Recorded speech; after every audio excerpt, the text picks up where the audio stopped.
Comeback करना क्या होता है आज पता चल जाएगा। दोस्तों, you are at the right place at the right time. English में अगर आज तक तुम्हारे नंबर अच्छे नहीं आए हैं, this is the time, this is the event जहां तुम्हारे इंग्लिश में सबसे अच्छे नंबर आने जा रहे हैं, क्योंकि मैं तुम्हारे लिए आज लेके आया हूं इंडिया के, जी हां, इंडिया के best notes, best preparation strategy के साथ। नंबर कैसे नहीं आएंगे मैं देखता हूं। मिड टर्म से ही कमबैक होने जा रहा है तुम्हारा। क्या है मेरे पास तुम सबके लिए, ध्यान से सुनो। दोस्तों, तुम्हारा इंग्लिश का लेवल कुछ भी हो, बिल्कुल जीरो लेवल पे हो, तुमसे इंग्लिश में आंसर बनाने नहीं आते, ग्रामर नहीं आती, अभी थोड़ी देर के लिए ये सब भूल जाओ। अभी सिर्फ इस बात पे ध्यान देते हैं कि इंग्लिश का जो पेपर होता है ना तुम्हारा, वो बनता कैसे है।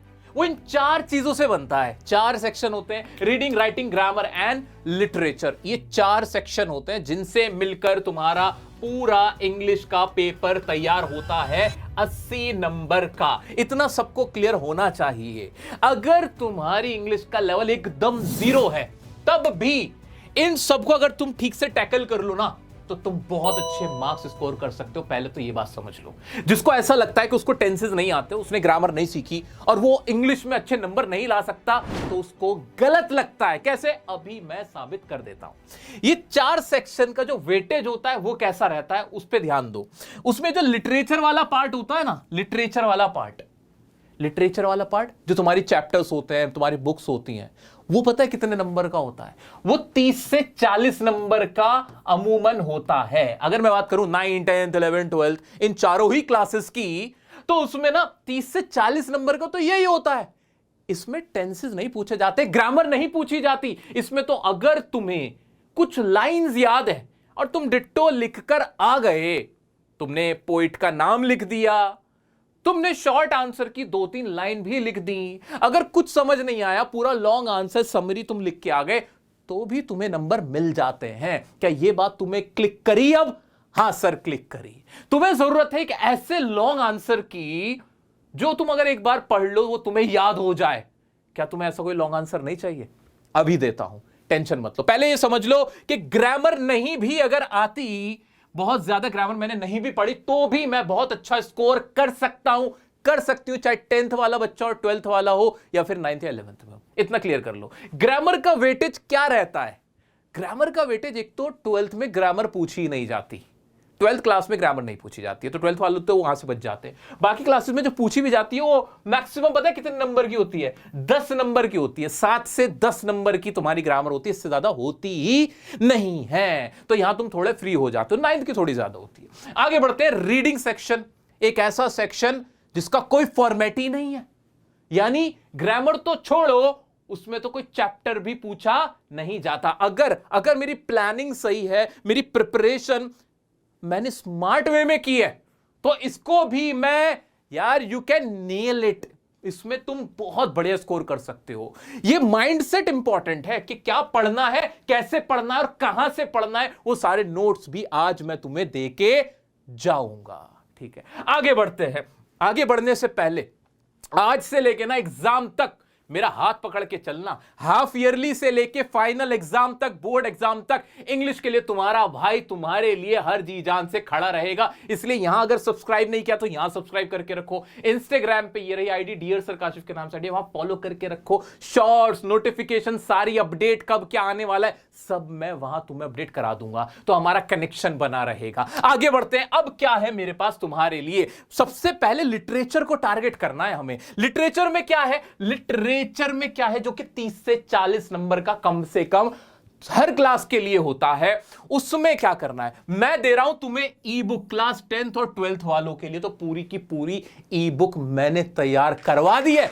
इस बात पे तो तालियां हो जाए यार, इस बात पे तालियां हो जाए। कमेंट में ये सुनने के बाद तुम्हें क्या फील हुआ, वो लाइन यहां पे मैं चाहता हूं, दिल से निकली हुई लाइन तुम यहां मेरे लिए लिख दो। ठीक है, तुम्हें कैसा फील हुआ है अभी ये जानकर के? 10th और 12th वालों, तुम्हारे लिए तो मैंने एक ऐसी ई बुक बनाई है जिसको देख के तुम्हारा दिल खुश हो जाएगा। अभी दिखाता हूं ई बुक। और 9th 11th वालों के लिए भी नोट्स तैयार करके रख दिए हैं, वो मैं तुम्हें फ्री ऑफ कॉस्ट देने वाला हूं। डाउनलोड कर लेना आराम से।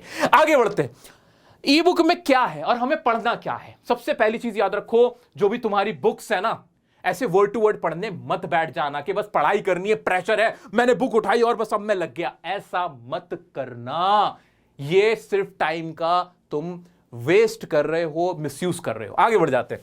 फिर पढ़ना क्या है तुम्हें फोकस बना के रखना है लॉन्ग आंसर पे, या जिसे मैं बोलता हूं समरी। क्या? चैप्टर की समरी। हर चैप्टर की समरी तुम्हें सबसे पहले गो थ्रू करनी है। समरी एक बार में अगर तुमसे नहीं याद हो रही कोई बात नहीं, लेकिन कोशिश ये करना है समरी गो थ्रू कर लूं। कहानी क्या है मुझे वर्बली पता हो, ये तुम्हें करना है। फिर 2-3 बार पढ़ोगे वो तुम्हें याद हो जाएगा, क्योंकि वो समरी, वो लॉन्ग आंसर मैंने जो तुम्हें लिखवाए हैं वो हैं ही इतने प्यारे। ठीक है, आगे बढ़ जाते हैं। इंपॉर्टेंट वर्ड्स जिन्हें हम कीवर्ड्स भी बोलते हैं। अब कीवर्ड्स के नाम पे पूरी की पूरी किताब याद करने की जरूरत नहीं है कि इतनी बड़ी बड़ी लिस्ट याद करनी है। हर चैप्टर में कुछ स्पेसिफिक कीवर्ड्स होते हैं जिनके ऊपर आंसर हमें लिखना होता है, जिनकी मदद से हमें आंसर लिखना होता है, या फिर जिनके ऊपर क्वेश्चंस भी आ जाते हैं। वो तुम्हें मैं अभी दे रहा हूं, वो सब मैं तुम्हें अभी दे रहा हूं। ठीक है, वो कीवर्ड्स तुम्हें सबसे ज्यादा उन पे ध्यान देना है। एक और इंपॉर्टेंट चीज जो मैं यहां लिखना चाहूंगा, हर चैप्टर की हमें थीम पता होनी चाहिए। थीम 2-3 लाइन की थीम होती है, वो तुम्हें एक बार पता हो तो तुम लिटरेचर में भाई धूम मचा सकते हो। बहुत सीधा सा शॉर्टकट है। तो हमें क्या क्या याद करना है, क्या गो थ्रू करना है, तैयारी कैसे करनी है, पढ़ाई करनी कैसे, लॉन्ग आंसर, कीवर्ड, थीम, बात खत्म। ये 3 चीजें अगर मैंने कर रखी हैं, मेरा कम से कम 70 to 80% जो मेरे क्वेश्चंस है ना उस चैप्टर के, वो बनने लग जाएंगे। ये सबसे बेस्ट प्रिपरेशन स्ट्रैटेजी है। प्रिपरेशन कराएगा कौन? तुम्हारा भाई कराएगा। तुम्हारे मिड टर्म एग्जामिनेशन की लाइव प्रिपरेशन के लिए मैं तैयार हूं। डेट तुमसे पूछी थी, मुझे जल्दी से डेट बता दो। क्या सिलेबस आ रहा है तुम्हारे इंग्लिश के अंदर, वो मुझे बता दो। कमेंट भर देना, भर जिसे कहते हैं। मेरा इंस्टाग्राम भर देना, ताकि मुझे तुम्हारी बताई डेट मैं मिस ना कर पाऊं। तुम्हारा जो सिलेबस है वो मुझे पता चल जाए सभी क्लासों का। तुम सब के लिए 10th 12th 9th 11th मैं लेके आ रहा हूं। प्रॉपर अनाउंसमेंट का भी वीडियो आएगा, उसमें प्रॉपर टाइम डेट सब बताऊंगा, तो मिस मत कर देना वो वीडियो। 1-2 दिन में तुम्हें वीडियो मिल जाएगा। ठीक है, तुम्हारे मिड टर्म एग्जाम की भी प्रिपरेशन मैं ही कराऊंगा और फाइनल बोर्ड के लिए भी लाइव मैं ही आऊंगा। Don't worry about it. आगे बढ़ जाते हैं। और तुम्हें कैरेक्टर स्केच पता होने चाहिए।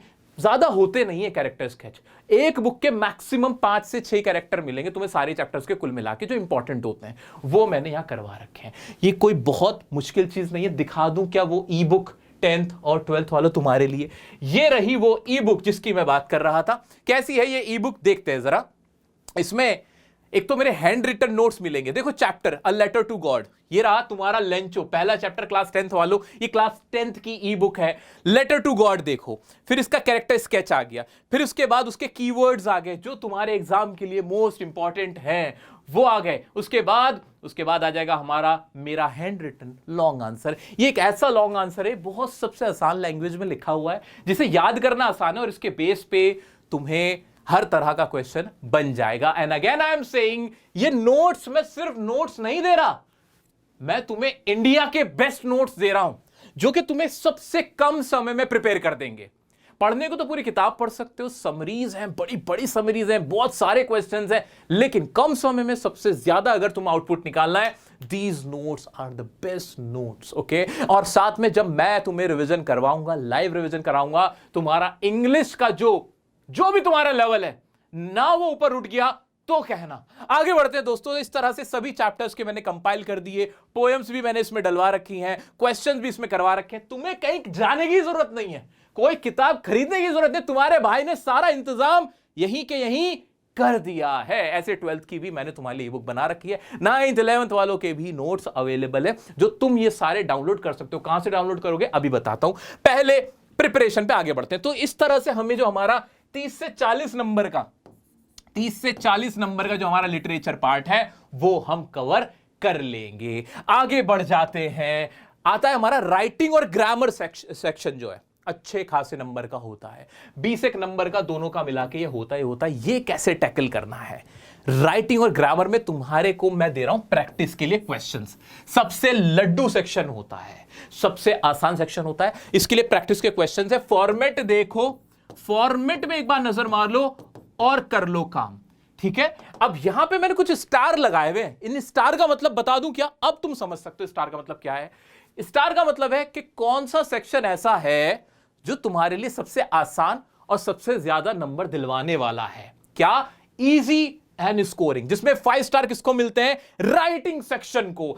दैट मीन्स के if you are practicing writing section, once you learn the format of writing section ना भाई, तुम्हारे नंबर ना कोई छीन नहीं सकता, फिर इतने आसान होते हैं। ग्रामर हुआ है, ग्रामर का बहुत ज्यादा ग्रामर नहीं आती है, सिलेक्टेड क्वेश्चंस आते हैं। If I talk about class 10th specially, selected questions है, सिलेक्टेड है, ठीक है, तो वही आते। 5 में से 5 स्टार मिले हैं, 5 में से 3 स्टार मिले ग्रामर को। ग्रामर क्योंकि थोड़ा सा यह है कि भाई सिलेबस ज्यादा दिखा देते हैं, तो ग्रामर को 3, राइटिंग को 5, लिटरेचर को 4 मैंने मार्क्स दिए हैं, क्योंकि अगर मेरे बताए मेथड से, मेरे नोट्स के साथ, मेरे प्रैक्टिस मेथड के साथ तुम जा रहे हो भाई, ये भी बहुत आसान है, हलवा हो जाती है लिटरेचर। फिर रीडिंग को सबसे कम नंबर दिए गए, क्योंकि रीडिंग थोड़ा सा टैकल करना बच्चों को हार्ड लगता है, उसको कैसे टैकल करना वो मैं बता देता हूं। आगे बढ़ जाते हैं भाई। अब मैंने दोनों सेक्शन तुम्हारे करा दिया, राइटिंग एंड ग्रामर भी करा दिया, और मैंने तुम्हारा लिटरेचर भी करा दिया। फाइनल बचता है हमारा reading section, that is the most difficult part for you, right? But उसके लिए हमें करना क्या है? इंपॉर्टेंट वोकैबुलरी की लिस्ट दे रहा हूं। किसकी? इंपॉर्टेंट वोकैबुलरी की एक लिस्ट तुम्हें दे रहा हूं। वोकैबुलरी को जितना अच्छा पढ़ लोगे, रीडिंग सेक्शन उतना बढ़िया कर पाओगे। तो ये इस तरह से हम कवर करने जा रहे हैं। तकरीबन 20 से 22 नंबर का पूछा जाता है आपके एग्जाम के अंदर। अगर थोड़ी सी भी वोकैबुलरी अच्छी है, थोड़ा कॉमन सेंस लगाओगे, प्रैक्टिस करोगे, बढ़िया इसमें भी स्कोर कर सकते हो। सो इस तरह से दोस्तों मैंने तुम्हारी पूरी कंप्लीट इंग्लिश का मैंने पूरा पोस्टमार्टम कर दिया है, पूरी इंग्लिश का पोस्टमार्टम कर दिया भाई। इतनी आसान बना दी है तुम्हारी इंग्लिश, तुम्हें कुछ नहीं करना है, बस अब ये नोट्स डाउनलोड करके रखो, मेरे साथ तैयार हो जाओ लाइव रिवीजन करने के लिए। कनेक्शन ऐसा रहना चाहिए, जो मैं कराऊं वो तुम करते रहो। याद रखना, डॉक्टर, हकीम और टीचर ये बदले नहीं जाते, वरना सेहत खराब हो जाती है। आज तुमने मेरे को चुन लिया है, सिलेक्ट कर लिया है, फाइनल एग्जाम तक मेरा साथ निभाना और देखना, तुम्हारे रिजल्ट की गारंटी मेरी होगी। सालों से इंग्लिश में बच्चे नंबर लेके आ रहे हैं, प्यार मोहब्बत हमारा बरकरार है, वो आगे भी बना रहेगा। ये सारे नोट्स तुम डाउनलोड कर सकते हो टेलीग्राम ग्रुप से, वेबसाइट से, हमारी वेबसाइट है, वेबसाइट का लिंक वहां भी डलवा दूंगा, ड्राइव का लिंक दे देता हूं, कहीं से भी जाके इन तीनों जगह से तुम डाउनलोड कर सकते हो। कोई भी क्वेरी आती है, you can connect me on Instagram, once again I am telling you, okay, वहां पे कनेक्ट कर सकते हो। वीडियो पसंद आई हो, दिल खुश हो गया तो लाइक से भर देना। मिलते हैं, उससे पहले कुछ भी चाहिए हो ना, कुछ भी, बिल्कुल टेंशन मत लेना, मुझे कमेंट में बता दो, मुझे मैसेज में बता दो, जहां जहां तुम परेशान हो, just let me know, I will be there for you, okay. Thank you so much for your time, for your love. मिलते हैं नेक्स्ट वीडियो में नेक्स्ट टॉपिक के साथ, तब तक के लिए बने रहे डियर सर के साथ।